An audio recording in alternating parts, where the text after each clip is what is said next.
কালকে ভিপি নূর একটা বক্তব্য দিছে, কালকে না পরশুদিন, ইয়াতে ওই এভার কেয়ারের সামনে, হ্যাঁ পরশুদিন।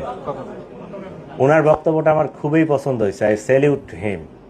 সে একজন নেতা হিসাবে বক্তব্যটা দিছে যে এখন জুলাই যোদ্ধা এক হাদি না, হাজারো লক্ষ জুলাই যোদ্ধা আছে। এই লক্ষ জুলাই যোদ্ধার ইন্ডিভিজুয়াল সিকিউরিটি নিশ্চিত করা প্রায় অসম্ভব। তবে সার্বিক সিচুয়েশনটাকে আমার সিকিউর করতে হবে, রাষ্ট্রকে সিকিউর করতে হবে, রাজধানীকে সিকিউর করতে হবে। আমরা এটা কাজ করতেছি এবং যাদের এইরকম যারা হাই প্রোফাইল, যাদের স্পেসিফিক এই ধরনের সিকিউরিটি থ্রেট আছে, তাদেরটা নিয়ে আমরা অ্যানালাইসিস করতেছি। তাদেরকে আমরা খুব কাছাকাছি তাদের সাথে কোনো সিকিউরিটি অ্যারেঞ্জমেন্ট করা যায় কিনা এটা অলরেডি আমরা প্রক্রিয়া চলতেছে।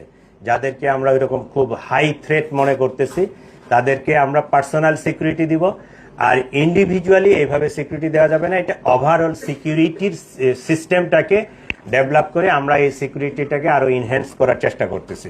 আমি আশা করি